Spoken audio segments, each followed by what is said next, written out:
kembali lagi di Cahaya Hati Indonesia. Kita akan membahas tentang investasi dunia akhirat dari dua sisi. Ya, investasi dunia akhirat dalam keadaan kebaikan dan keburukan pastinya ya. Ada nggak sih yang jadi investasi keburukan? Ini dia kita akan bahas ya. Dan baik guruku Al-Ustadz Heribo ini Bobby ini maksudnya kadang-kadang kita suka kalimatnya investasi nyimpen sesuatu buat entar gitu kan. Nah ternyata ada juga loh yang akhirnya kita simpen jadi keburukan. Dan itu bahaya dan kadang-kadang kita nggak mohon ilmunya guru. Insyaallah. Jadi nyambung tadi yang disampaikan Habib Al-Kafi. Iya. Dosa al-jariyah. Jadi sesungguhnya dosa itu bisa turun-temurun. Seperti setiap pembunuhan terjadi di dunia ini, maka Qabil akan dapatkan dosanya. Jadi karena memang menjadi inspirasi. Man sanna fil islami sunnatan hasanatan falahu ajruha wa ajru man amila biha. Siapa yang melakukan tradisi dalam agama ini, tradisi kebaikan, dia akan dapatkan pahala dan pahala orang yang mengikutinya. Sebaliknya, wa man sanna sunnatan sayyi'atan falahu wizruha wa wizru man amila biha. Siapa yang melakukan sebuah tradisi keburukan, dia akan mendapatkan dosa dan dosa orang-orang yang mengikutinya. Jadi jangan pernah menjadi contoh keburukan untuk diri sendiri, keluarga, apalagi untuk banyak orang. Karena biasanya kalau kita melakukan keburukan itu di depan anak saja, dan itu kemudian menjadi sebuah kebiasaan, nanti dia akan praktekkan itu kepada dirinya dan kepada anak-anaknya lagi. Cucu kita, cicit kita segala macam, na'udzubillah. Dan keburukan itu semua orang meski nggak ada ilmunya tahu itu Bang Ali. Jadi ismu mahaka fi nafsika wa qarahta an yatlu alaika ahadun minan nas. Apa sih dosa? Rasulullah kasih tahu dosa, standarisasinya begini kata Rasulullah. Mahaka fi nafsika, yang membuat jiwamu nggak tenang. Wa qarahta an yutla alaika ahadun minan nas, dan kamu nggak suka kalau saat kamu ngerjain ada yang lihat. Jadi kalau misalnya kita anggap bahwa pekerjaan itu biasa-biasa saja, tapi kemudian anak kita kemudian melakukannya, kita nggak bakal redo tuh. Itu dosa. Ada seorang jemaah bilang, saya mohon maaf berhenti merokok Ustadz hanya gara-gara waktu saya baru pulang kerja, anaknya yang masih kecil 5 tahun, laki-laki, kemudian duduk begini Ustadz, ngangkat kaki, dia ngomong begini, ayah koreknya, rokoknya mana nih katanya. Masya Allah, itu namanya. Rupanya dia sering liatin ayahnya begitu. Dia niru bapaknya jadi. Dan itu rupanya udah jadi inspirasi buat anak untuk melakukan, ayah bisa, aku juga bisa dong. Itu. Dan ini bisa jadi, kalaupun masih ada yang mengatakan bahwa rokok itu it's okay, tidak ada masalah.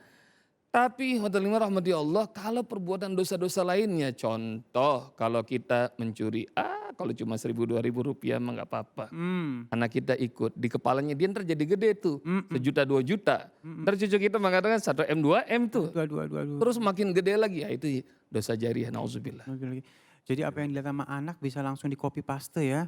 Dan hati-hati, anak harusnya jadi investasi akhirat buat kebaikan, malah jadi keburukan. Na'udzubillah min zalik.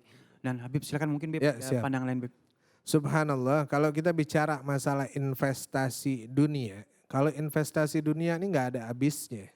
Namun zaman sekarang, dulu ada satu hadis yang diriwayatkan oleh Bukhari wa Muslim, di mana Nabi Muhammad SAW mengatakan dalam satu hadis, badiru bil a'mal, bersegeralah kalian berbuat kebaikan, kaqita'il laili muslim. Nanti akan ada satu zaman yang penuh dengan kegelapan. Apa zaman yang penuh dengan kegelapan ini?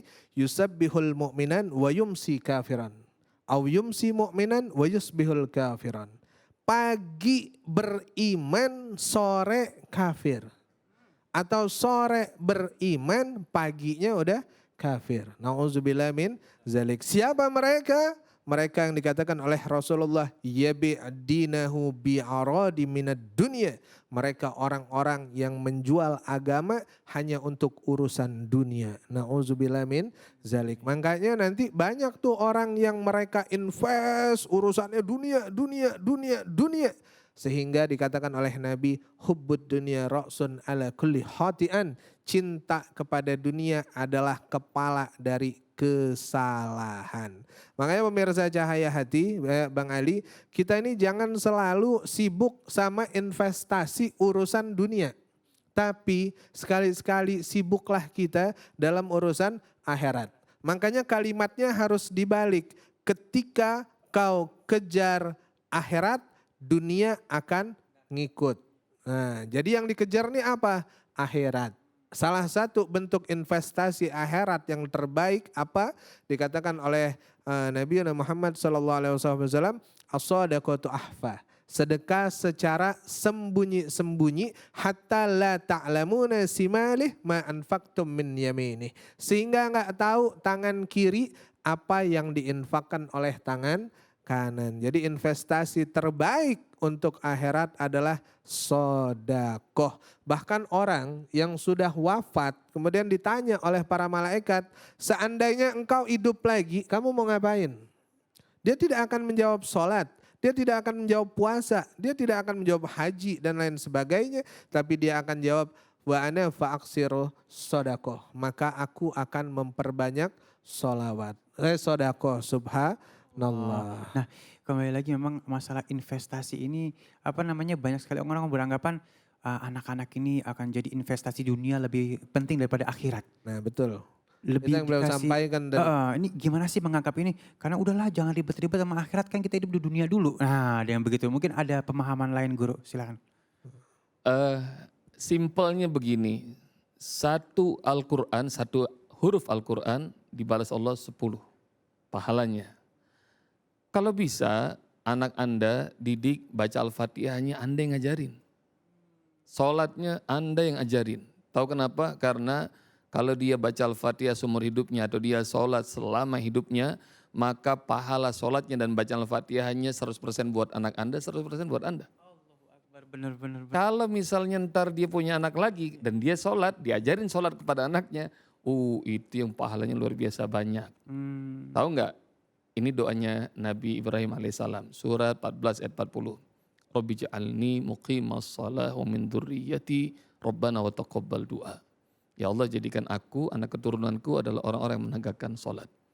Wa taqabbal du'a, ya Allah terima doa ini. Saya nggak minta anak keturunan saya jadi presiden, nggak usah jadi pengusaha, nggak usah jadi raja, saya nggak minta. Yang saya minta semuanya sholat. Tahu kenapa? Kalau itu Allah jadikan semuanya sholat, pahalanya ngalir buat yang ngajarin. Nah, itu yang namanya investasi akhirat. Subhanallah. Dan bukan cuma doa itu aja. Tapi Nabi Allah Ibrahim juga berdoa kepada Allah. Rabbi habli minas sholihin. Ya Allah, berikanlah kepadaku keturunan yang soleh. Jadi betul yang dikatakan Ustadz Bobby tadi. Beliau tidak meminta anak yang kaya raya, punya jabatan, kekuasaan, harta, tahta dan lain sebagainya. Yang dia mohon menjadi anak yang soleh. Waladun soleh wa soleh yad'ulah. Anak yang soleh dan soleh yang mendoakan kedua orang tuanya. Kalaulah nggak punya keturunan Habib, lalu bagaimana? Selain bersedekah, maka berikan ilmu yang bermanfaat. Karena ilmu yang bermanfaat pahalanya akan terus sampai walaupun tulang udah putih di dalam kubur. Subhanallah. Jadi gampang. Bahkan di zaman Nabi Allah Musa ada sepasang suami istri, dia nggak punya anak, kemudian minta doakan, ya Nabi Musa doakan saya kaya raya. Ketika dia kaya raya, Allah katakan hartanya hanya bertahan cuma 1 tahun. Ternyata dia bangun rumah di tengah-tengah 4 penjuru mata angin. Gunanya apa? Setiap ada musafir yang lewat, dia layani, dia berikan makanan, dia siapkan segala keperluannya. Lewat 1 tahun hartanya terus bertambah dan terus bertambah. Dikatakan Nabi Musa berkata kepada Allah, ya Allah kata engkau hartanya hanya bertahan 1 tahun ya Allah. Ini udah lewat setahun masih banyak, bahkan yanzid wa yanzid, bertambah dan bertambah. Apa kata Allah Subhanahu wa taala? Tidak mungkin sang dermawan akan mengambil harta dari hamba yang dermawan. Ya Allah. Ada penambah lagi sedikit, Guru? Masih ada Nggak waktu? cukup udah Cukup itu ya? closing nih cakep udah. Oh, Masya Allah. Ya baik, masih ada 1 menit. Mungkin satu lagi nih, Guru, yang mungkin harus disentil dikit nih. Hati-hati dengan investasi keburukan. Kayak contohnya tadi masih misalnya bagi-bagi nyebar-nyebar yang kita sadar hoax atau Hoax. gambar-gambar. Akhirnya itu akan menyusahkan kita di akhirat mungkin, Guru. Sedikit aja. Ya, Jadi dosa itu sulit untuk kita beristighfar. Dan sebenarnya taubat itu selesai. Tapi kalau sesama adami, sesama anak manusia sulit kecuali hanya dengan minta maaf. Kalau kita menyebarkan hoax dan merusak harga diri, reputasi orang lain, maka kebayang nggak bagaimana kita merehabilitasinya kalau itu sudah menjadi liar itu. Maka karenanya kalau ada berita sesuatu yang masih belum jelas kebenarannya, tahan diri. Sebagaimana tadi Habib Alkaf mengatakan tahan mata, maka juga tahan jempol kita, tahan mulut kita. Dan hal yang paling disesali oleh manusia kata Rasulullah nanti di hari kiamat adalah nih, afatul lisan. Jadi suka gampang benar berbicara. Masya Allah, tuh udah banyak banget tuh ilmu yang kita dapetin ya. Mudah-mudahan nanti selepas ini kita lebih terselamatkan lagi ya, Masya Allah ya. Dan baik seperti biasa kita akan bertemu dengan guru kita Al-Ustadz Azhari Nasution. Ngaji yuk nanti bersama beliau ya. Jangan kemana-mana, tetap bersama kami di Cahaya Hati Indonesia.